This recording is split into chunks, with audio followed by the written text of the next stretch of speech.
There is.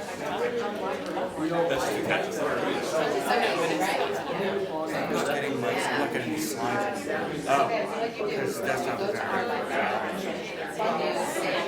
Is that necessary?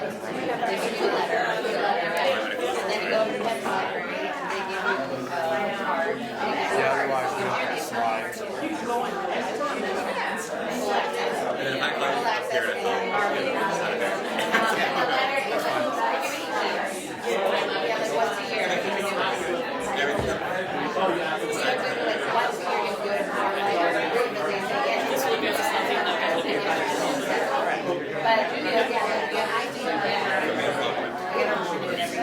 No, I can do that unless you want to.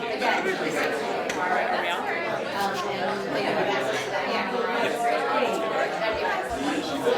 This is only Hi, I think we're going to get started. Good morning. Good morning. Hi, I'm Jake Barini. I'm Vice Provost for Global Engagement and in the Office of Global Engagement and Education Abroad, which is very long, so we refer to ourselves frequently as OGEA. And I'd like to welcome everyone here to our faculty forum. Thank you very much for coming. And what would be really interesting for me and my colleagues, and perhaps for you as well, is if we could just kind of briefly just kind of introduce ourselves and say kind of what brought you here. What about the wonderful email made you want to come and hear about what we do? And if the answer was the free food, that's fine. All right. So I'm going to start on this side of the room, and that's just quickly. Hello. Hi, I'm Kathy Detmer. I'm a longtime adjunct in French. And I guess I came because I said students abroad all the time. I'm Celeste Mann. I teach Spanish here at Drexel. I travel a lot to Latin America, Spain, especially Brazil, so I wanted to know about this. Hi, Brenda Dyer. I teach French. I'm also Director of Modern Languages, and I need to know what's up. It's my job. And I'm happy to see all the people I know online. I'm Patrick Godbout, and I'm the Global Studies in World Languages, and World Languages is all about global relations. Great, thank you. We'll go that way. Hi, I'm Jennifer Adams. I'm the Director of the Global International Education Program in the School of Education, and then as a faculty member, I do research in China, so I'm interested in all things global. My name is Goran Karadash, I'm faculty in physics. We have kind of opportunities with China and Russia, so I sent some information to your office and want to send it. Okay. Faculty of chemistry professor. No reason just like to come. Glad to have you. Keep going. Hi, I'm Garuma Faisa. I am postdoctoral research fellow in the Department of Community Health and Prevention, and we do research in Africa. So we are here because we are already engaging in global activity, and we look forward to learn something from today's session.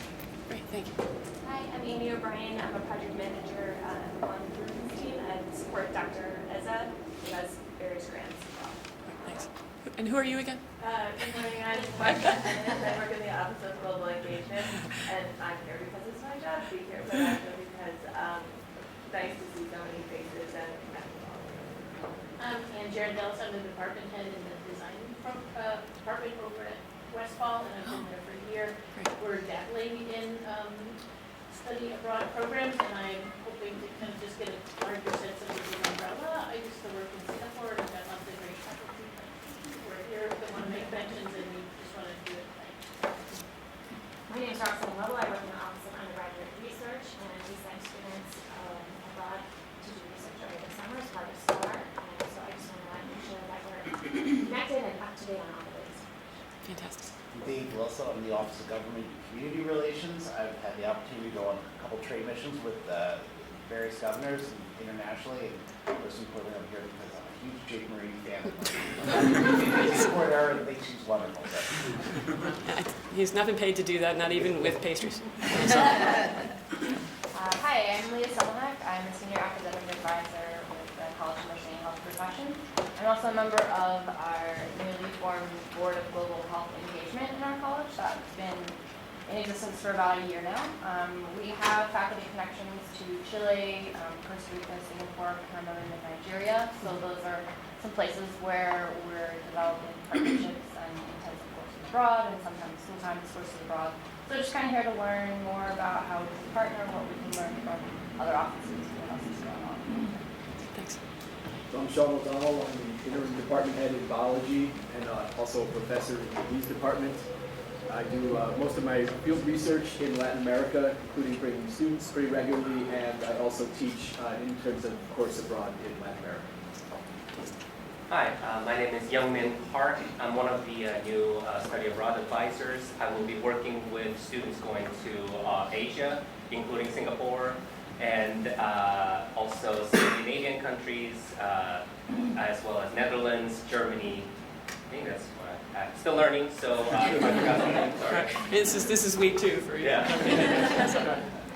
Hi, my name is Ashley Trump. I am the other new study abroad advisor. I'm responsible for students going to Spanish-speaking locations, as well as other Romance languages, so France, Italy, and Brazil as well. And I'm here just to learn a little bit more. Great, thanks. I'm Arthur Frank. I'm in the Department of Occupational and Environmental Occupational Health at the School of Public Health, and do research in a variety of places, including China, Mongolia, India, Sri Lanka, and some work in South America as well. Hi, I'm Jeff Levine. Sorry I'm late. Had to put out a fire. I'm in sport management. I'm looking at an ICA to France and looking to improve the Department of Sport Management's offerings for international programming engagement, identifying new partners. I'm Kelly Weisberger in the Center for Scholar Development, which is part of the Pannoni Honors College, and I advise students applying to global and international fellowships like Fulbright or Boren or Gilman. Good morning, I'm Kevin Mosby and I'm a faculty member in sociology. We'll go this way and then around. Ariana Dales, I live in Ultra Global Engagement, and I'm here to hear all the great things that we want to do. Good morning, I'm Dries Robinson, also Global Engagement Education Abroad, and I'm here, like Marcia said, because I'm Jake. Yes, ma'am. Good morning, everyone. I'm Heidi Scheffler, also in OGIA.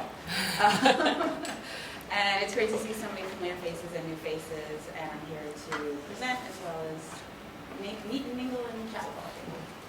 Hi, good morning. My name is Meredith Bloom. I'm the fundraiser at the Autism Institute, and I'm here. I was curious to see if there might be opportunities for networking or various, opportunities for research projects. Just wanting to learn a little bit more. Good morning. I'm Danielle Kiko, Associate Director of the... Oh, hello. I email you guys every day. Yeah. We've had multiple global partnerships across the globe, ranging from up in South Korea, run an international MS program funded by the European Commission, partnership in Saudi Arabia, you name it, we're probably good. Hello, my name is Shishi Yoshinada. I'm from Westfall. I teach graphic design, but I've been taking students to Japan for the last 7 years. And just recently, I've been partnering with Dr. Mulhorn from Health Professions College, researching on aging. So that I'm looking for more partnership. Anyone else who wants to join in? And then we have MOU with Tamara University through Office of Global Engagement. It'll roll off your tongue soon enough, honestly. And who are you? I'm Adam Zahn. I'm from the Office of Global Engagement and Education Abroad. And I just want to give a nice welcome to our friends who are online with us. They can't introduce themselves, but we recognize them. By the way, hi guys. Thank you. So, a little bit, just a couple housekeeping notes about the format. We're going to have, as you've heard, a few of us are going to present a little bit, but then we'd really like to open this up to questions and conversation. So I am going to do my best to kind of zip through my piece. And there are slides, but I may not use them. I may just refer to my little notes here. But the other housekeeping note is there are materials here that please be sure to take them before you leave. So with that, as we've established, we are the Office of Global Engagement and Education Abroad, which is, I think Anne used the word umbrella, which is a great kind of way to look at the number of areas that fall under our roof. Let me see. So this is more, I can't read it, I don't know if any of you can, but some of the areas we touch upon include the things listed on the slide, like international research, international cooperation, our exchange programs, co-curricular programming. We offer some travel grants and a global experience funding as well for students and faculty to have global initiatives. But essentially, our purpose is to take the Drexel mission of the experiential, tech-infused education and see that it extends beyond the actual campus borders, beyond 19104, into things like our global partnerships and international research. And while there are a few distinct areas that fall under OGEA, I'd like to say that we have a lot of partners across the campus, some of whom are represented here today, who also help us do what we need to do to get things done. I like to think of as falling under the umbrella, even though they aren't sort of under our direct management, if you will. So that would include areas like Steinbright for international co-ops, or the Office of Institutional Advancement, which has alumni around the world, and we work closely with them in many capacities. And I'm missing like a big one that I wrote down. Oh, of course, the Office of Research. That's a massive piece of. There are many others, but those are the ones, at least in my mind, that I find that in the day-to-day that we touch upon. Beyond that, I mean, my goal in my role, which is, in case anyone is not familiar with this, is I've been in this capacity for about 2.5 months, so I'm still a little bit of feeling my way through. As I said, I'm jokingly said I'm still learning the acronyms, but at the same time, I think what I'm working toward is just promoting, expanding, and deepening our international academic partnerships.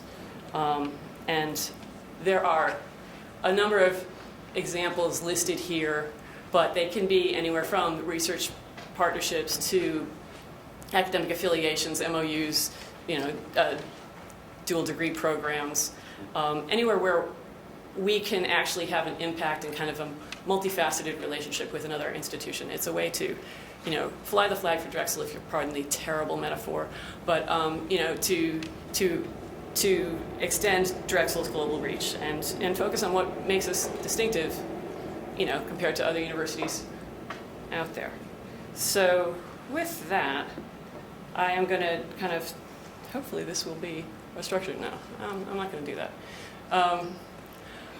This is something for all of you here because we get this question a lot. So you're working with a partner at another institution in another country and they would like to, make this formal and sign an agreement. And the question we get all the time is, can I sign this? What do I do with this? Please send it to OGEA. Have us look at it, have us review it, have us work with you. And sometimes we need to tweak things, sometimes we say it's fine. Frequently, we need to look at things from a university perspective rather than specifically at a departmental level or even college level. So that's what we're here to do for. But the last point is the most important point on this slide, which is when in doubt, just email me, email anyone of the team here, and we'll get things moving along for you. So this, Adam, is you. So I'm stopping here. I'm going back to here. The other things I wanted to mention, as I said, is the sort of discrete areas within OGEA itself, which is education abroad or study abroad, which is both term programs or our intensive course abroad, the ICA, the short term sort of in between. I jokingly say that they're shoehorned between the terms, but the 1 to 2 week intensive courses that we offer that are fairly bespoke, but actually really wonderful experiences for our students to actually get a taste of what an international education experience could be. But on top of that, it's sometimes in a way to make our kind of somewhat wonky and challenging academic calendar fit in with our partner institutions. Is because we're on the term system versus semester, sometimes it's easier to offer a brief intensive course than try and get people to work around our, as I said, our funny schedule. We have study abroad. We have a number of international programming, which is Adam's area. He's going to talk through. he works with a number of faculty collaborators. We have a lot of outreach from other institutions around the world who say, hello, I'm from Panama. We have a wonderful program in neuroscience. Can we partner with you in neuroscience? And Adam is often what I jokingly call the matchmaker, of being able to reach out to to our campus and try and see if we can foster these relationships. Sometimes these synergies happen naturally. It's people in your own field of research and you work with them. But other times, it's something that needs to be kind of brokered a bit, and that's what our world does. Adam will go into more detail into the faculty collaborative world and also the work he does with the students and global engagement scholars. And then you'll hear from Idris, who will talk about the Dornsife Global Development Scholar Program, which is a rather unique and wonderful opportunity for our students, mostly focused on public health, but again, he can broaden that for you. So that is my shtick. But I'm happy to answer any questions now or take questions at the end. I've got one. All right. Arthur, hello. Yeah, hi. Nice to meet you. I've seen your name. Thank you. It's good to be here. I travel a lot overseas, and in many places, many universities have, for short-term stays, guest houses or some kind of residence. Literally yesterday, I got a call from India. A colleague wants to come. I got an email this morning from another colleague who's coming to Philadelphia and wants to visit with us. Has the university given any thought to making reasonably priced facilities available for visitors? Because, they're having to stay, if they're my guests, sometimes I put them up at the study or other hotels. Somebody's identified a hostel downtown that they want to stay at. But the university could foster these kinds of relationships with all the potential housing around here to have some rooms available for visitors like this. I think that's a wonderful point, and I can say that you have identified something that is very, very high on my to-do list to work on and to arrange, because Adam and I encountered something just a couple of weeks ago with, we have a group of students coming next month where, with International House not functional these days, not being there anymore, what happens to that? And so we scrambled. We were able to provide something that worked, but that's a one-off. That's not something that needs to be part of a fuller plan for how we work with our partners. We have partners coming here all the time. Sometimes they're in Philly for a conference. Sometimes they're coming specifically. The delegation comes to Philadelphia to work, and we need to have these relationships and accommodations available. Especially our MOU partners. The call I got yesterday from India was a colleague. We have an MOU at her university. Yeah. She wants to come for about a week or so in the spring. And, where do we put her? Right. No, that's something that we need to handle, and I agree with you, because it's not just us going there. It's how do we treat our partners as partners. And forgive me, because I have made one enormous oversight in not acknowledging the health, safety, and security aspect of what we do in Marcia's work. And so you will hear from her later. I'm sure you'll talk. I'm sure we'll hear from you. But again, that is, again, a responsibility of OGEA to be looking out for the health, safety, and security of our faculty, our students, our staff, anyone who is traveling abroad, to provide informed advice and also recommendations and also possible even stricter guidance on what's happening in areas if people are traveling. So again, forgive me, Marcia, you will have your moment in the sun, but put it down to my being a rookie. So anyway, I believe it's, hello. When you say all international agreements approve all, can you be more specific? I know institution to institution, yes. Yes. But what if cases like we going to write a proposal, international NSF proposal between the US and Europe and China or other places? So that do you count that as a global engagement need approve also? I'm sorry, could you? National Science Foundation. Yes, NSF, right. So international project, you have to collaborate from here and over there. So when we write a proposal, do we need the agreement from you also? No, I wouldn't think so, but it has to, you'd be working with the Office of Research and Innovation, clearly, on that. And ultimately. So when you say all, so I'm trying to figure out, all specific, what kind of a situation is going to be. Well, in a situation like that, I mean, ultimately for things of that, institution, yes. And as we had an example earlier this week, if it's something where it's, at the departmental level, it's something we need to be aware of, but we don't necessarily have to be the ones to create, approve, and move on. But mostly if it's beyond the department, and we recommend as much as possible to make them university-wide, only because there are plenty of opportunities when you create a relationship that, to include the other colleges in whatever programs is, or to broaden it. I mean, our goal is actually to have as many, interconnected points with our partners as possible. But to your point, I mean, something at that level would rise to, the head of research, president, provost. I mean, if we're talking about NSF funding, that's something, again, we're aware of. We're not the ones making the decision. Does that make sense? As long as University of the World, is that? Sorry?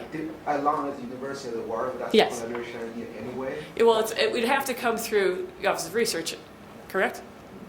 Yeah. So that's fine. And I would say, sometimes when faculty are working on a research proposal, their partner will say, in order to collaborate with you, we need an MOU signed. Right.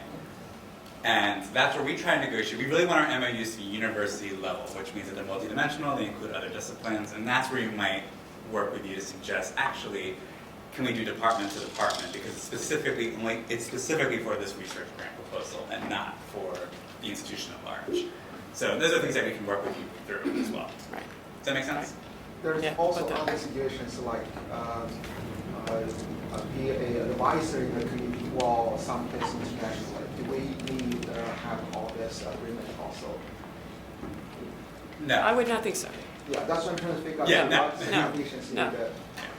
So we have over 100 partnerships, which is amazing. But we're not necessarily looking to have 300 partnerships. We want our partnerships to be again multidimensional, cross-disciplinary, and robust. And so we're not looking to necessarily sign agreements that aren't going to have that type of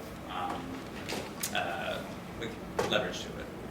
So yes, you're good. And then Arthur, I would say email me about your copy visitor, because I just worked with someone from Amsterdam and I helped get her settled. So we can brainstorm together. Great. Cool. And then just on another note, and then we can move on from agreements. If you have a collaborator that isn't one of our partners, that doesn't mean we don't want to hear about it or work with you. So be sure to keep us posted about new research initiatives or new goals that you might have with a specific partner, despite the fact that they may not be a university level partner. So I'm going to talk a lot about faculty development. And this is a major area for our office that sometimes might go unnoticed for a lot of our faculty. We really are here to help develop your global goals in a variety of ways. So how do we do this? Of course, events like this, so we have our faculty forum, we do these quarterly. Our next one is January 16th, by the way. It's going to be about how to apply for Fulbright. So we'll have someone from Institute of International Education coming. You'll get millions of emails from me in the new year about that. But having these types of events, we're really able to promote our message and promote different types of programs. We have our Spotlight On series. Some of you have presented on that in the past. I know Arthur and Jennifer have been part of that. That's where we have faculty share their research expertise with other faculty. I think Shushi did that as well, actually. And so we just did a call for that. Sean, you did that as well, as I'm speaking now. So we're going to have our series this year. Again, that's a chance for you to really have dialogue, share dialogue with other faculty about the research that they're doing and the research that you're doing.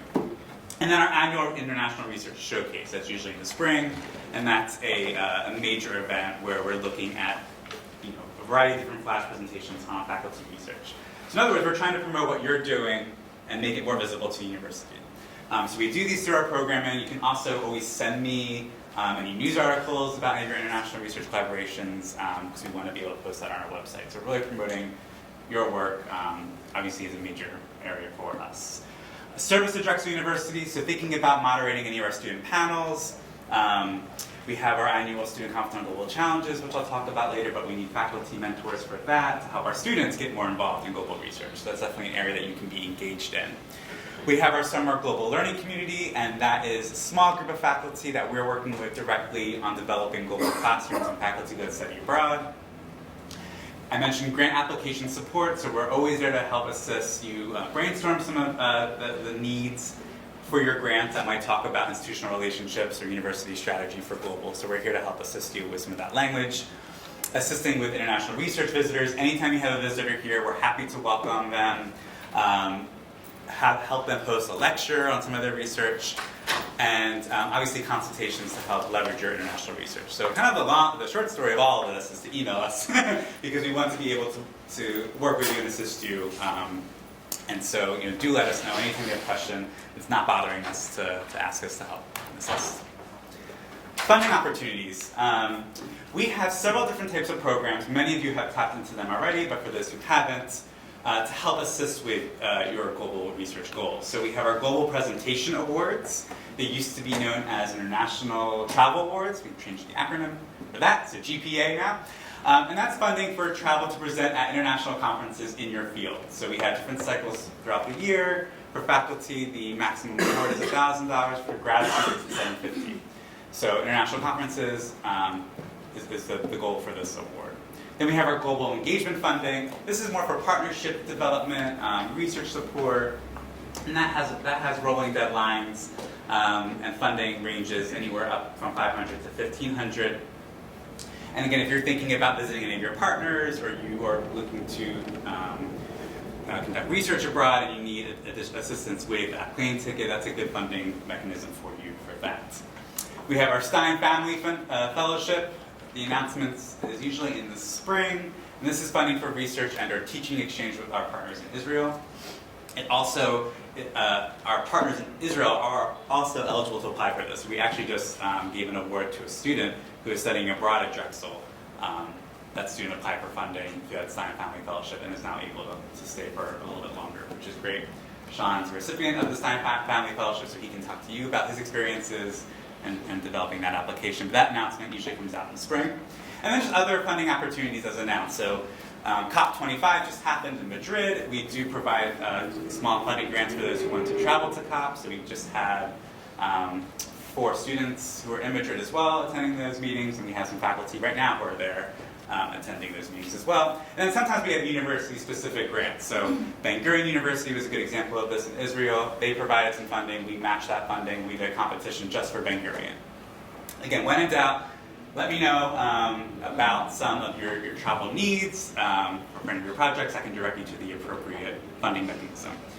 And then I would also say, we're looking at global engagement from a broad lens.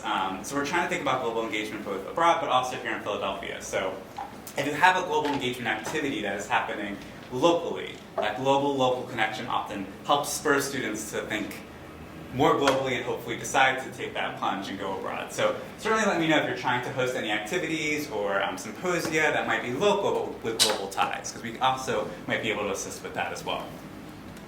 Any questions on that? Funding? It's always popular. Yes? Well, if there's a conference happening in the start of fall quarter overseas, you would have to apply like in spring? So this, yes, no. Yes and no, okay. So the 3 cycles are September, January, and May. It used to be that when you applied for during a specific cycle, it was for conferences between specific dates, but we removed that part. So basically, as long as you're applying for one of the deadlines before the conference. So if you have a fall conference, you apply for the spring deadline or the September deadline. That makes sense. And sometimes it doesn't work out perfectly. We've had faculty apply retroactively, which is fine as well. So, good question. Yes, basically. Yeah. Any other questions about funding? That's a popular topic. Yes. Does it also include staff member, or is it for faculty and students only? Because in the website it mentions faculty and students? Yes, so for the presentation awards, it's faculty, grad students, and postdocs can also apply through that as well. So there's a section for postdocs. For the global engagement funding, for the non-presentation award, it's anyone at Drexel. So, yes. Yes. I heard that the graduate students, they have the travel fund first come, first serve service. Is that also the case out there? No, not with us. For us, so we're looking for, in any of our award programs, we ask for a personal statement and a recommendation letter. So we're really looking for grad students and undergraduate students and faculty's ability to connect what they're doing abroad to a larger mission, whether that's their own research in their department, or if a research connection is going to eventually deliver student outcomes as well. So that's what we're looking for students to be able to do, is articulate their goals. We're not, I think the graduate college does the first come, first serve thing, which is not what we do. Yes. What was the Stein Fellowship or any fellowship? Yeah. So, related to the other previous slide, if we're interested, would the office help us develop relationships so that we then apply for it? Yes, that's certainly what we do. So if you don't have a colleague in Israel, but you're interested in that fellowship, you can let me know your area of expertise. I can reach out to our partners and see if we can find a match. Yeah, absolutely.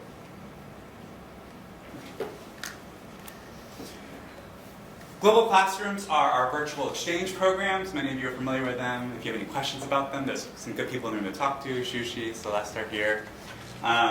This is basically when you bring your students together with your collaborator students through technology for project-based learning. So it's taking one of your classes in a class abroad, finding that sweet spot for our students to collaborate on a particular topic. So we've done over 100 of these since 2013. We're well recognized in the field for this. We're part of the steering committee for the International Virtual Exchange group. If this is something that you're interested in developing for your own pedagogy for your classrooms, please let me know, and I can sit down and discuss how this works. We do several different seminars throughout the year on developing these, so I can certainly walk you through the process for this. And that's a graphic that shows what this looks like. So bringing your students together through technology. There's a variety of ways to do this, synchronously, asynchronously. We'll talk about all that kind of one-on-one if you have interest in developing those programs. But again, I'm letting Shushi and Celeste here be the spokespeople for that if you have questions before you leave. Okay. And then I mentioned our international events. We have rotating events throughout the year. Our Spotlight On series, again, I mentioned that, our student conference. This is really for both you to attend, but also to promote to your students. It's really helpful for us if you tell your students, we really want you to think about presenting at the Student Conference on Global Challenges. Right? That's really helpful. It gives the students some motivation and some confidence to present at those. So we see you as stakeholders in promoting those things to our students. Our topic this year for our student conference is waste. So we're thinking about waste from goal perspectives and interdisciplinary perspectives as well. And our keynote speaker, we have two this year. One is the director of the Zero Waste Philly program, so kind of a local expert. The other is a filmmaker who talks about waste from a global dimension as well. And then our Global Engagement Scholars Program. Again, this is a program that, it's a student-focused program, but it's a program that if you're advertising it to your students, you're selecting students that you think would really be great for it. This is a portfolio-based program where students collect and reflect upon a variety of different international experiences, package it together in a portfolio, and receive recognition on their certificate, on their transcript, that they've been recognized as Global Engagement Scholars. So that is kind of the faculty development side. From my perspective, I'm going to let Haji jump in and talk about the role of education abroad. Great. Good morning, everybody. Do we need to be... No, you're good. Okay, great. Not sure if this mic is... So good morning. So I'm Haji Schruffler, as I mentioned before. I'm the Director of Programs in OGEA. My role is primarily working with student mobility, as I'll get into. I oversee our study abroad advising team, and I work extensively with faculty, some of whom are in the room, to develop intensive courses abroad as well. So first I'd like to give you an overview. I mean, as has already been mentioned, we see global as very interconnected. They're different pieces of the puzzle, but we really do see them as all fitting together. So we see our partnerships across campus in terms of student mobility as essential to the success for our students or for our programming. In terms of our role, we see that as having a couple of different tiers. The university-wide, I don't know how well you guys can see this, but I would like to point out some of these bullet points, so hopefully you can follow along. So university-wide, we participate in a lot of initiatives, programming, some with the units that you all represent. We also are really involved in shaping policy, policy as it relates to study abroad academics, as it relates to travel abroad, as it relates to health and safety through Marcia. So we are often in the conversation or helping to shape the conversation around university-wide policies related to student mobility. We also, as it says here, are the question that came up earlier in terms of agreements. So when it comes to student mobility and agreements, we do work very closely with academic units and faculty to help guide the conversation in terms of program development. So when it comes to looking at an agreement or some type of collaboration, we are asking you to invite us into that dialogue because there are so many different considerations that are key to the success of study abroad programming that we would like to help guide that conversation. We also cultivate and manage, maintain, build our relationships with our exchange partners. So we have, as was mentioned, over 100 different university-wide international partnerships. About 70 to 80 of those are active exchange partners where we're actually sending students back and forth. Some of those relationships are really exclusively focused on faculty research or other, but many and most of them are actually also diving into the student mobility where we're actually exchanging students. Additionally, into that, we work directly with academic units, whether it's department chairs like Anne or individual faculty that are looking to incorporate global into their teaching. So that could mean meeting with the department to assess how global can fit into your curriculum. We believe very strongly in curriculum integration, so that's looking at your curriculum, looking at your plans of study and seeing how our existing offers can actually be aligned with your existing curriculum or how we can build something that will meet the needs for your students. We also provide, along with that assessment, looking to see where the niches would be in terms of location, in terms of what type of program, whether it's an exchange program, a program provider, an intensive course abroad, to really see where, for your curriculum, for your students, for your audiences, whether it's graduate or undergraduate, what the best fits will be. And then on the student front, we are, frontline, meeting with students, guiding students through every aspect of the life cycle with going abroad, from advising to pre-departure preparation to helping them connect with the right people on campus in terms of planning out their study abroad to, all the way from when they return, helping them then keep engaged with the on-campus offerings that Adam was talking about. We do a lot of events. We meet with about 1,000 students a year coming through our office, whether they're freshmen all the way to seniors, and really help guide them on how they can incorporate global into their time at Drexel. Okay, so student mobility, as I mentioned, undergraduate and graduate. As of right now, the majority of our offerings are focused on the undergraduate level. Graduate, we do have graduate programming. As you can imagine, the considerations and the design of graduate programming is much more complex, if you will. But that said, we do have graduate programming as well. We offer, at this point, 90 full-term, meaning full-time, students are taking full credit load, 90 programs for full-time study, and 25 to 30 intensive courses abroad per year in all different parts of the globe. And our focus tends to be on, in terms of full-time or full-term programs, on bilateral exchanges.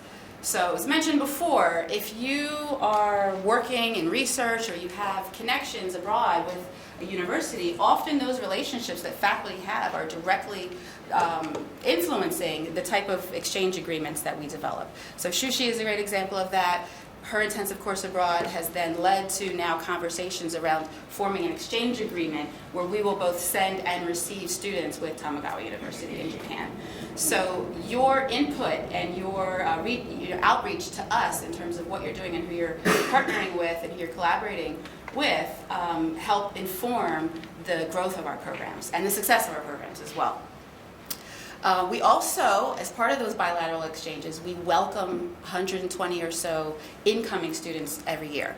So these are students who are actually studying abroad at Drexel. Our office is responsible for helping them along the way through, acceptance, visa process, welcome, helping them integrate into Drexel, having a successful study abroad experience here. We support credit and non-credit experiences. I'm going to touch on that a little bit later.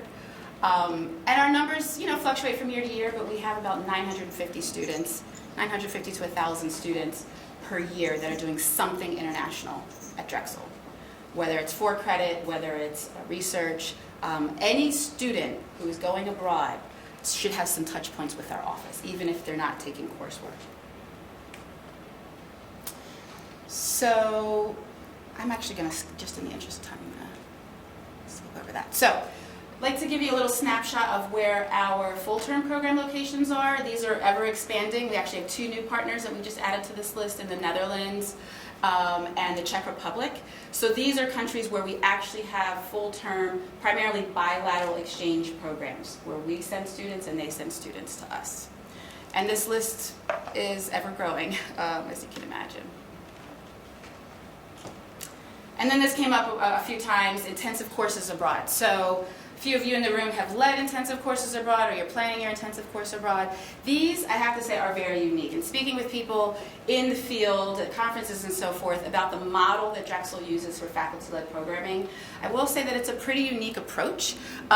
Primarily because Drexel's a unique place, and we have to come up with unique solutions to increasing global engagement, giving students access to having international academic experiences within the confines of the quarter calendar, the co-op system, ...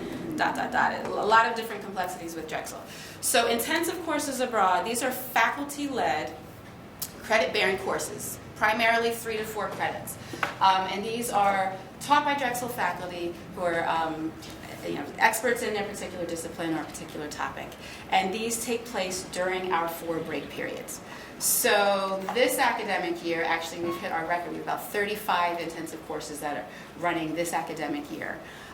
Fall break, winter, spring, and the short summer, we call summer break, 1 week in June. During those time frames. Because they're offered during the breaks, they're very accessible to students.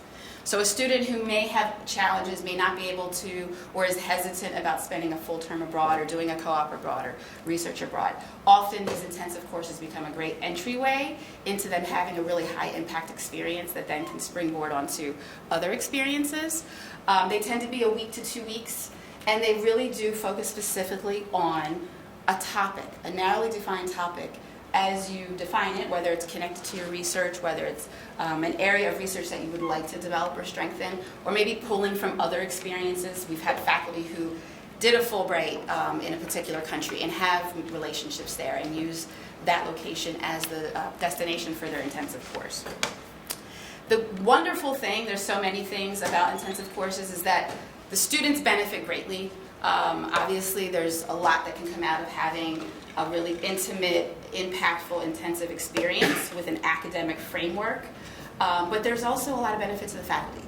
So we have found, and I'm also going to put Shushi onto the spot and Sean on the spot, we have found, as if you want to talk more about this experience with them afterward, but we found that the impact for faculty is actually equally rewarding. That could lead to deepening research collaborations, new areas of research. We've seen publications, book chapters, a lot of different things, grant funding, come as an outgrowth of these connections that are deepened and strengthened, often in partnership with our exchange partners. So we have universities that are often part of the intensive course abroad experience, where you have, like Shushi's ICA, you have a group of Drexel students and a group of local students that are actually doing the work hand in hand on the ground. A couple examples there listed. If you can see that, well actually maybe you can't see that, so I'll read some off. So we've had across the world, across disciplines, from Westfall with a course like Shushi's in Japan. We have a fashion program that takes place in Korea. Sean O'Donnell's course that's field studies in Ecuador. We have had engineering courses. I mean, all the disciplines at this point, in terms of colleges, have been represented in this. and some pictures of our students having amazing experiences with their faculty abroad. So here there's a snapshot. Some intensive courses include presentations, conferences, and so forth. So you can see that up here, students partnering with Italian students at Poli Milano and presenting at the end of the intensive course. Here we have students at a fashion market sourcing materials for their Asian fashion project. Students in the middle, this is a graduate program of TV management visiting CNN, for example. Ecuador, right? Guatemala, and then on the top, this is a new intensive course, Veronica Carey in the College of Nursing and Health Professions, taking students to Singapore to study behavioral health.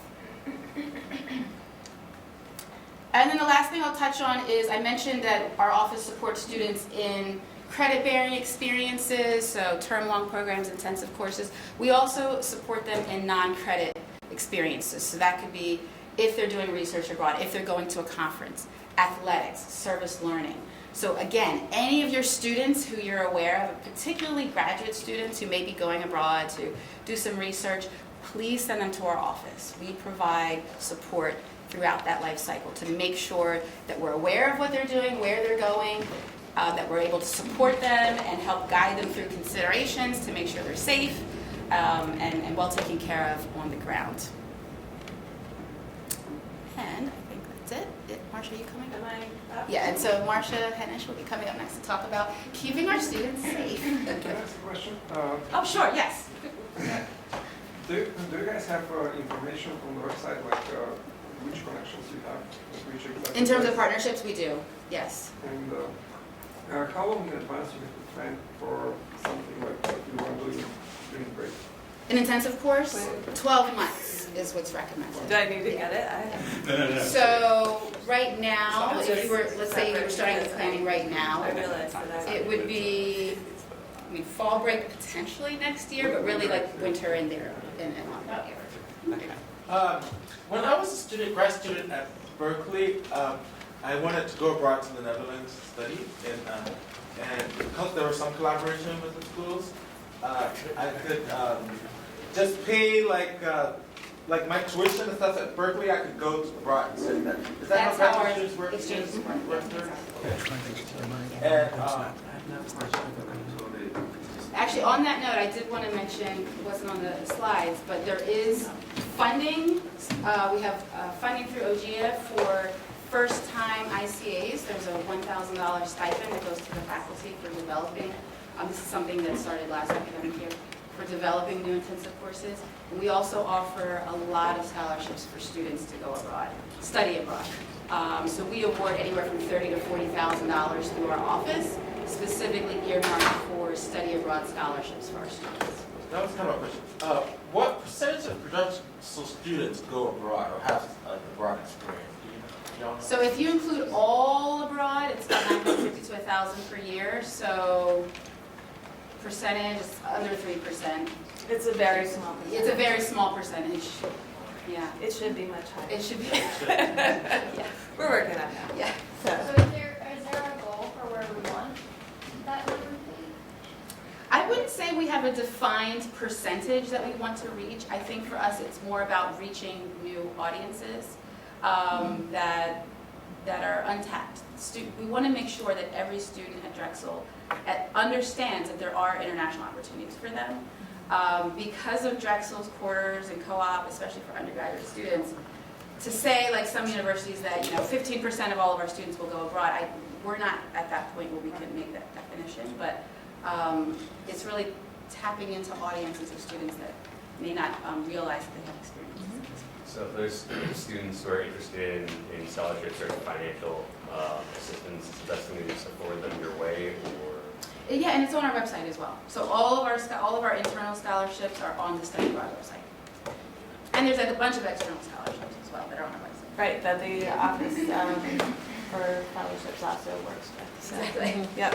So good morning, everyone. My name is Marcia Hennish. I was delighted to recognize a lot of your names because that means that you have registered your travel, which makes my job a lot easier. I think my frequent flyer in the group is Arthur Frank. He probably gets so many free tickets. I can't imagine. He's always going somewhere. So I wanted to share a little bit with you about what I actually do. I am the person that's kind of quietly in the background on a lot of these initiatives because I'm watching the world, trying to track our travelers. If something does happen out there, I want to be able to say, oh, we have Drexel travelers there or not. So I also work on policy development. If there are particular areas where we feel that we need more structure, then I'm working on developing that in collaboration with a lot of different units on campus.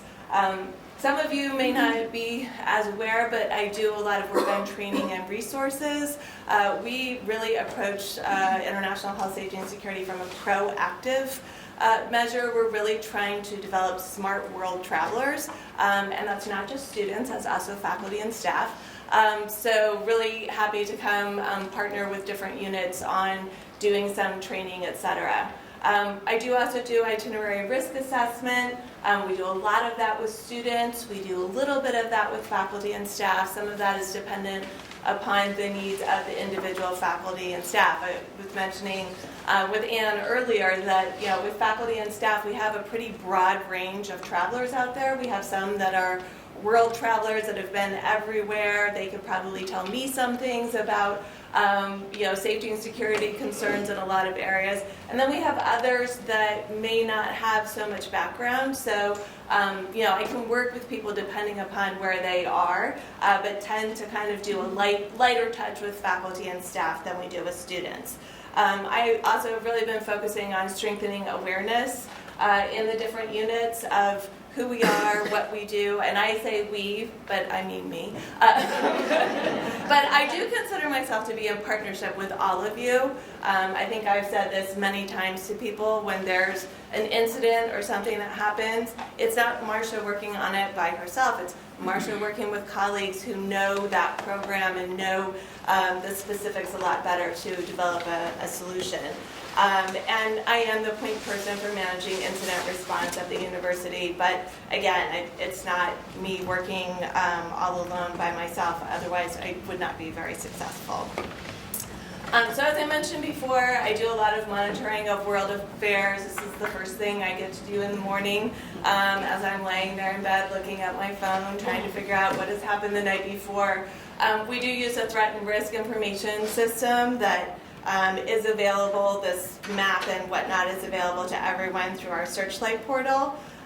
This is my inbox in the morning. It's hard to see from there, but those are all travel alerts for different places where we might have travelers. Most of the time it's just a quick okay, that's fine, it's not a big deal, but every once in a while I'll get level 4 or level 5, something that I may need to look into a little bit more. Also partner a great deal with OSAC, which is a division of the State Department. Every morning, every afternoon, I get a news feed of all the great things that are happening in the world. And so that's why it's really important to me that I know where you are. I think that a lot of you already know how to register your travel, so I won't spend too much time on this. But please, please, please register your travel. Get your students to register their travel. If something happens in the world, I can tell you, President Fry wants to know, are our people safe? And the best I can ever say is our known travelers are safe. So if I know you're there, then I can reach out to you and give him an all clear. Actually give Jake an all clear to give to him. But if I don't know about them, then it's really, all I can ever say is known travelers. Mm-hmm. So can I just ask probably really dumb question. So if I'm bringing students on an ICA, they are registered. They're all registered. Oh, yeah. For students, so I'm going to have to do that for them. For students, when they're going on any kind of education abroad program, international experiences, all of that, we have a great infrastructure for that, and they're all in the system. Honestly, the hardest group for me to work with is faculty and staff, because they're running around doing their own thing. They don't register their travel. I know I'm married to a faculty member who does not register his travel. So you have to, really push this, but it really is in your best interest. We have seen a big bump up with the numbers of registrations. We're up over 20% for faculty and staff travel registrations from last year, which is a great improvement. but I do not know where all of our travelers are. That is it, because people don't share. So, just really trying to encourage you to do that. Is that another hand up? So if I was registered and there was an incident in the city in which I was registered, what would Drexel's response be? So, it depends upon the level of the incident. I may just reach out to you and say, hey, this is the kind of guidance that we're providing to travelers right now. If you need assistance, please reach out. If you need support. If it's something that's much more involved, where we might be looking at an evacuation or something, it would probably be giving you some pretty specific guidance, and then putting you in touch with On Call International, which is our emergency assistance provider, and they would be working with you directly. You would reach out to me. I don't have to electively mark myself as safe anywhere or something like that? We don't have a system set up in that way to have people check in as safe. So it's really, it's very personalized. I'll reach out to you and say, hey, is everything okay? And people usually respond back pretty quickly. I think that's the other thing too. We do pretty much assume that our travelers are doing just fine, but if something happens to you and you're abroad and you need some support, you can also, the phone works both ways. You can reach out to me and I'm happy to assist in that way. So to register your travel, there's actually a little video clip on the Global Engagement website, so I won't go into too much detail on this, but it is through Grand. And so you go to the Grand login, and you need to log in with your Drexel user ID and password. And then it's a little button, create and modify travel plans. So a few hints for you, if you've never done this before, create a profile now, because the first time you do it, you have to have a profile in the system. And we all know that before we leave for travel, we don't have a lot of time because we're running around doing things. So go back to your offices, create your profile now so you don't have to worry about it. The other thing I would say is that if you have somebody else who arranges your travel, so lucky you are. If you have somebody else who does that for you, please train them on how to enter your travel into Grand at the exact same time. With your Drexel ID, somebody else can enter your travel into Grand. So, if you're in that fortunate position, please make use of those people. For graduate student travel, as Haji mentioned, we do monitor this travel as well. And the way for your students to register that travel is just to send an email to internationaltravreg@drexel.edu, and Ashley and I will be working on getting them into the system and providing support for them while they're abroad.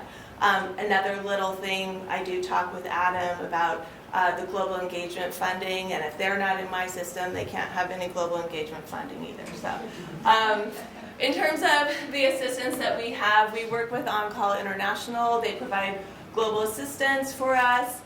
They have a lot of services that are available, to you, just in terms of supporting your travel. They can do referrals. They have a 24-hour nurse helpline. So if you're abroad and you're not feeling well, but you're not sure if you need to see a doctor, you can call. You can talk with a nurse. That's a lot better than you just trying to decide, what it might be. They can also provide pre-trip information. If you need a translator abroad, they can help with that. If you need legal consultation abroad, they can also help with that. Hopefully you won't need that, but it is part of the assistance. They also will help us in the event of an emergency where we need to evacuate our travelers. We recently worked with them with our students who were in Hong Kong to bring them back, and they did all kinds of very nice things for these students. These students had, secure transport to the airport and back and whatnot. So, there's a lot of great services that we have available. Obviously, we don't want to make use of those services because usually that means that there's some kind of incident going on. But when we have needed to use them, it's been really effective. Some phone numbers that you should know, the On-Call 24/7 emergency response line. We also have some emergency cards here and a downloadable for your phone. We, in addition to having the on-call 24/7 response, we have the Drexel International Emergency Line that goes to this lovely little phone here. Occasionally it goes to a handful of other people if I'm on a plane or taking a vacation or something along those lines. But if you're ever in doubt and you're not sure, like, should I call on-call? Call me, I'll let you know, okay, this is something on-call can help with, or no, this is kind of an internal thing and we'll work through it.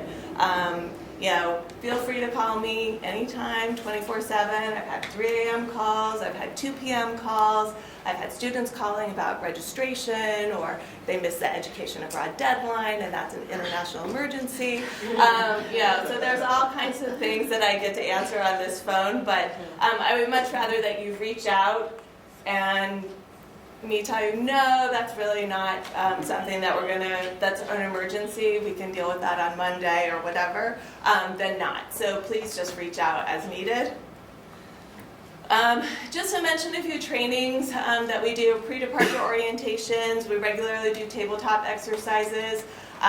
We can customize these for different groups, so if you have a very active unit that does a lot of international travel and you want to walk through one of these, I'm happy to do that. We also do specific student training based upon their needs. And I just wanted to mention briefly our Global Program Leader Series. We call it the GPL. And this is a series that we put together, Education Abroad, and I kind of worked on putting together some things to support our faculty and staff that are traveling with students. So it's a whole program. It's not just health and safety. We have focus on academics and cultural competence in there as well. We do require for our faculty members that are traveling with students that they need to attend one health and safety session each year. And what we've seen so far from the faculty and staff that are attending is that it's nice for them to have some of that information, but also it's really developing a network of people who have had their own experiences. So, and those experts can really give you some good guidance as you're thinking through things. We do, to get the certificate, you need to complete 5 trainings over the course of 3 years. And then you put together a little action plan, and then you will get the certificate for the program. The GPL offerings that we have done in the past and some that we're thinking about for the future, we do a bagels and basics. We find that when you feed people, they come to things. So we do bagels and basics, international health, safety, and security. We've done mental health first aid, best practices for ICA academics, which has been a really robust conversation. Global competency and cultural engagement, because I really do believe, we all believe that if our students are more globally competent and understand the local culture, they are safer. It is part of health and safety as far as I'm concerned. We also do incident response training. Every year we've had on-call come in to do some scenarios and training. And most recently we've partnered with the Counseling Center to do support and empowerment of students. A lot of this is as we see more and more students with mental health issues that are traveling abroad, we want to be sure that our faculty and staff are more comfortable dealing with those situations. And a new one that we're hoping to offer this spring is one on international travel medicine. So I think that is it. If you have any questions, concerns, you want to pick my brain, you want to share horror stories with me about your travels. It's funny the stories I get sometimes. Please feel free to reach out. I just have a suggestion.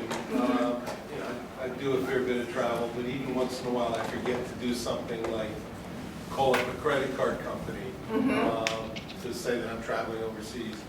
For those, and you can only do it for those who you have in the grant system. Right.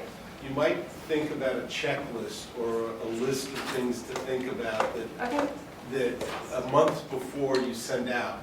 You know, do you need any vaccines? Do you need a visa? Have you called in your credit card? What's the currency? Where's the embassy? Do you know where the embassy is? Things like, just a sort of a checklist to get people to think about before they go to take care of this. And again, probably I don't write programs, but it shouldn't be too hard to write something like that a month before, bingo, it shows up in It somebody's shows up in training. We do, we have a health and safety checklist like that for students. It would be really easy to adapt it for faculty and staff.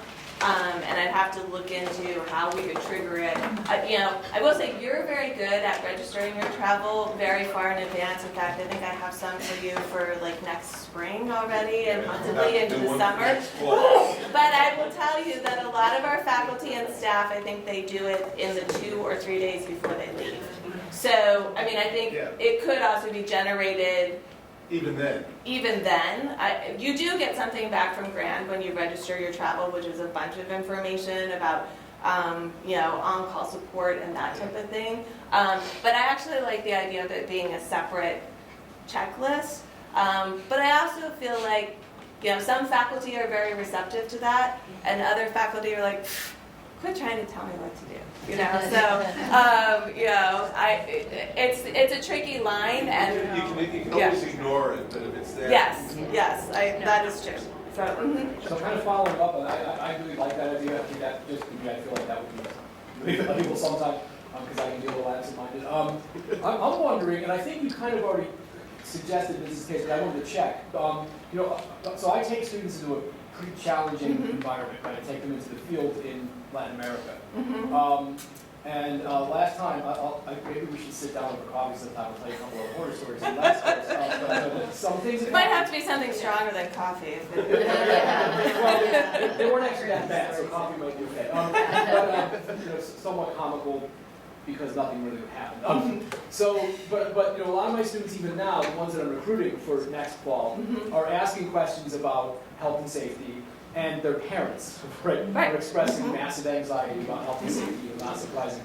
I feel like I'm confident to some point in addressing those issues, but at some point I'm actually really not, particularly on the medical side.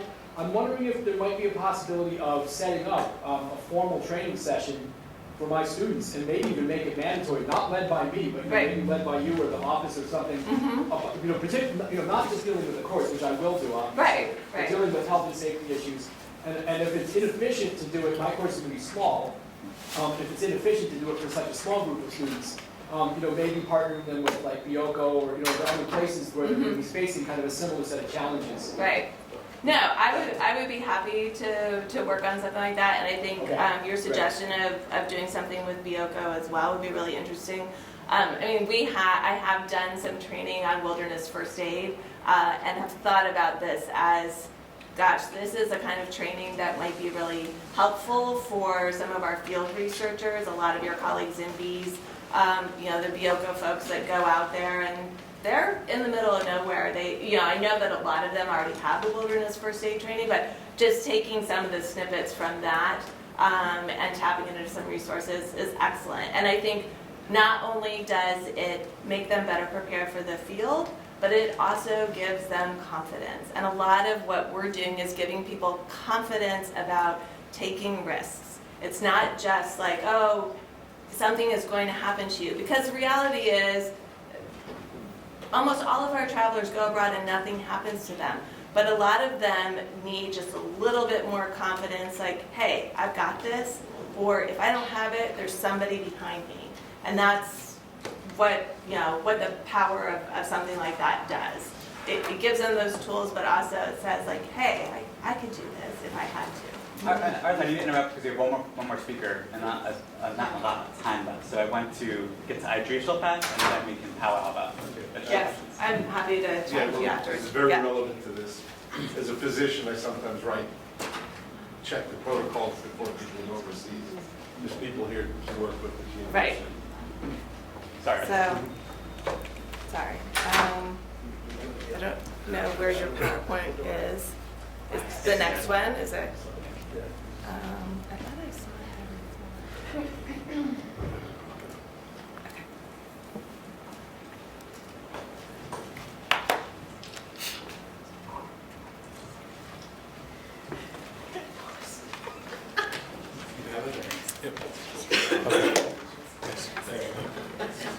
All right, good morning, everyone. I get to bring us home. I'm Idris Robinson. I'm the Associate Director of Global Health Programs. I also manage the Dornsife Global Development Scholars Program. Through this program, we actually partner with a large NGO, World Vision International. Anyone familiar with World Vision? See, I get to test you guys during finals week. Very good. So World Vision is, they have a $3 trillion budget. They're in about 78 countries around the world. But the biggest thing is they're the world-leading NGO in suppliers of water. So just having that partnership is just awesome that our university is extremely connected to it. Also, we share a partner. We share a donor, I'm sorry. We share Dana and David Dornsife. Has anyone ever heard of the Dornsifes? They're everywhere. So if you're familiar, the Dornsifes are the leading private donors to the university. In total, they've donated about $60 million, but I'm excited to actually talk about our program, the Dornsife Scholars Program, and I love imagery, so it sucks that it's really hard to see. But it'll just make me talk more, or we can just quick flash to the back, which is LED or whatever's happening back there. So I'm excited to talk about one of the programs that initially brought the Dornsifes here to Drexel University. There we go. So about 2013, in rural Ethiopia, it was the founding director, Dr. Shannon Marquez, along with President Fry and Dana and David Dornsife. They were in the back of a truck in rural Ethiopia, and they had this idea. Dana is an alum, as we're familiar, and they wanted to create an opportunity, as they've been working with World Vision since the 90s, they wanted to create an opportunity to allow students to get hands-on field-based experience, actually in non-traditional travel locations or study abroad locations. They wanted to kind of do this by getting rid of the burden of cost, which is something that we all deal with students, and we probably deal with it with ourselves. So they had this idea, they pitched it, and of course Drexel said, we'll figure it out. So they created the Dornsife Global Development Scholars Program. That year we sent our first 2 scholars, one co-op who traveled and was in Zambia for 6 months, Valarissa Baker, and then another student, Riti Sharma, who was in Malawi. She was a graduate student in Malawi. So these 2 were the first test students that allowed us to kind of figure out what we're actually doing before we can develop the program. 2014, they gave us 3 years to try to figure out how to do this. The work that Valarissa and Riti did was so awesome that that following fall, the Dornsifes and some reps from World Vision went to New York, and on the heels of launching the Sustainable Development Goals, they mentioned and acknowledged a $40 million commitment to World Vision on top of everything they were doing. I know, we're like, okay, how does that benefit us? The very next day, you know, deep pockets, they came here and donated $45 million to Drexel University, specifically to the Dornsife School of Public Health, which endowed this program. So the program that I'm going to talk to you a little bit today, really kind of, and then the school was named after them. It's actually in this building, it's the Center for International Experiences through LeBeau. They have the Dornsife Center for, I literally have Dornsife going over my head. I can't even get my words right now. So the Dornsife Center for Neighborhood Partnerships and some other things that are forthcoming with the partnership. So this program actually was the kind of the thing that catapulted the partnership. But what is it? So ultimately, I just want to say, just in case people have to kind of leave out in the interest of time, the goal of this is kind of engage you and figure out how you guys can, how we can collaboratively engage to grow the program, and how you can pass this program on to your students, as well as how we can further engage you with some things that are coming up. So this program, highlighted above, is fully funded. Now we stopped saying fully funded as much because people thought that meant souvenir money. So in essence, everything outside of souvenirs is what's covered in this program. The goal of this is to kind of bridge the gap between what you learn in the classroom and research, what actually happens in the field, as well as some of the large global health issues. So this program, we work closely. Ideally, we started working with the Sub-Saharan African WASH learning centers. So if we're not familiar, WASH means water, sanitation, and hygiene. This program is not for public health, it's not for global health, it's not for WASH, it's not for it's not for engineers. It's for everyone that is interested in solving the largest crisis, which is the water crisis that impacts so many people around the world. And I always tell this to students by saying, many of these communities recently got water, but that's not your job to solve or figure out how to navigate. If a mother had to walk, or a girl child had to walk 3 miles one way to get water, and now she doesn't, she has time to go to school. These schools may not have the infrastructure to support the female girl or the girl child. So what can we do? Menstrual hygiene management. We can come up with different systems to make a more inclusive environment. That same mother that was doing the very same walk as the girl child, what can she do now that she has more time? We can get into social enterprises, we can get into women's empowerment, we can get into some social justice and human rights things, and that's what our students do. Currently we are in 5 regions: Southern Africa, East Africa, West Africa, and Southeast Asia, and Latin America. So how do we identify these? As I mentioned, we share a partnership. World Vision, we share a donor in the DornCEPs. And as World Vision kind of identifies specific areas that they want to work in, it's very rough, but this map right here, the darker parts that you can see are all the areas World Vision has water, sanitation, hygiene learning centers. However, there are areas that are prioritized as identified by the donors of where they're really interested. So there are 21 locations in those 5 regions that we partner. Throughout time, we've grown from those 2 locations, Malawi and Zambia in 2014, moving forward to 2020, to the 21 pre-identified areas. We've grown astronomically, not just in number, but also in the breadth of experience that our scholars have done. And I'm really excited because our students have done not just great work for World Vision, but they've been recognized at the conference that Adam was talking about earlier. This past year, each panel, I believe, received an award for one of the better presentations or the best presentations. And all 3 panels, all the winners were DornCEP scholars. The CNHP recently did top 25 nurses for 2019, and one of the scholars, Katrina Lewis, she got recognized in terms of the top 25 by some of the work she did in Zambia with a partnership with Sesame. This fall, the College of Medicine, during their Discovery Day, gave an award for the top summer research, and that went to one of our scholars who did work in Lesotho, Christiana Obang. And then we had another student that got acknowledged in so many different ways through a conference in Wisconsin. So yes, a humble brag, but a brag nonetheless. Our students are doing fantastic work, and that's not because of us, it's because of the system and all the people that have hands in the pot. And we're trying to engage you guys today in that pot. One of the things we're very proud of, and I'm not going to go into too much detail, but we view every student that enters this program as blank slates. We don't care if you're a returning Peace Corps alum, we don't care if you're a freshman that just got a passport. As soon as you get into the program, we treat you as a blank slate. You have a 3-part commitment. That commitment kind of unfolds within 12 to 18 months. The first part is a pre-departure orientation, and that's when we train students. We go over travel logistics. We have experts from the mayor's office that are doing work with immigrant communities, African and Caribbean immigrants. We have faculty that are doing work in the continent or in India, which we just recently expanded to. So in essence, it's not just me talking. We have a lot of people that are hands-on in the field right now, engaging students to build their toolkit. The second part is deployment. When they're in the field, it's kind of self-explanatory, but that's when they're actually in it. They're actually on the ground and they're working. The third part is something that we equally value as similar to the pre-departure, is the re-entry. The first thing we do as soon as scholars come back, we have a one-on-one evaluative debrief. And that's their way to, of course, vent and talk about the weeds as well as the flowers of their program. But also we allow their mentors that were in the field to evaluate the program and then the weeds and the flowers of that scholar in the field. We don't think it's fair to allow students to completely just vent and talk about how terrible or how great the experience was from one side, but we also want to empower our partners the same way so that we can continue to grow. We encourage them to be ambassadors. We encourage also for them to not just have this one-time at band camp experience. We really want them to take their program, and as I mentioned some of the highlights from our scholars, to really take their experience and present at conferences, write papers, and surprisingly our freshmen do fantastic. They're submitting to very competitive science journals. We have a lot of students that switch their major, a lot of students that says, you know what, I'm going custom design because now I know these 3 areas, the intersection of them is what I want to do with my life. So this is extremely groundbreaking in what we do. Is 6 paths to participation. This is like your second quiz of the day. Not that you remember that, but that, again, is hard to see.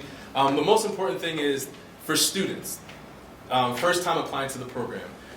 Typically, the summer experience scholars are for graduate students and for freshmen. Why? Because the summer experience scholars is when you just kind of apply based on your understanding of cultural awareness, your ability to be a global citizen, and your time committed to the program. We help develop the project that you're going to work on. We help develop the entire process. Freshmen typically had that one break between freshman and sophomore year, and this is a way to engage them in a non-credit bearing way to have them a part of this program. The second is co-op, and we go completely through the co-op process for either 3 or 6 months. We also have a way, again, this is about a mentor model, so we also have a way, our inbound scholar, inbound research scholar, to have people that work with World Vision and are currently pursuing higher education, grad level. We host them for a few weeks here at Drexel University, and they have access to all of our resources here. Another one is a team-based collaborative. That's when a former scholar that already went can come back to work on a senior capstone project. We had a student a few years ago that did her co-op for 6 months, did amazing work, and she actually came back and pulled in 3 or 4 of her biomedical engineer cohort members, and they developed an assistive device for squatting. And in these low-resource environments, squatting is an essential part of socializing through just sitting, drinking tea, as well as using the latrine. But the last two, and last two I want to highlight is for research scholars and for residency scholars. The residency scholar is a program that we built out with LeBeau Residency Consultant Program. But we also want to open this up. So in 2020, we're actually going to have a call if you want to develop an ICA. We're going to support you in addition to other resources. We're going to support the development of ICAs in sub-Saharan Africa and or India or Honduras. More information to come. And the other part is research scholars. We really want to encourage young faculty at Drexel University and the social and natural sciences to develop projects that kind of walk on a 1 to 3 year commitment or 2 to 3 year commitment. And we're going to support that, and we're also going to support the students. So all the details for that is to come. And I'm just going to leave one quote from one of our scholars from last year. The program, Dorset Scholars Program, empowered my 19-year-old female voice in a male-dominated environment to evoke change in practice for both men and women. Dorset Scholars empowers the voice of young women to empower young women. There's other quotes, and we have a bunch because we're excited about the program, but I'm going to leave it right there. Our emails will be sent out. We'll have time for Q&A, but if you just want to do a quick perusal of what we have, drexel.edu/Dorset Scholars. Thank you. Thank you.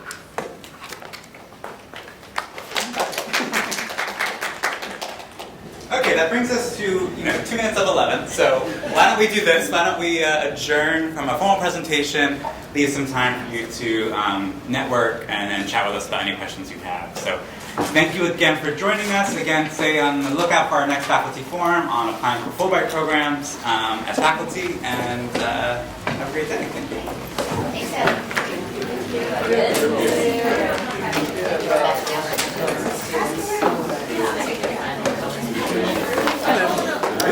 Thank you. Yay. Thanks.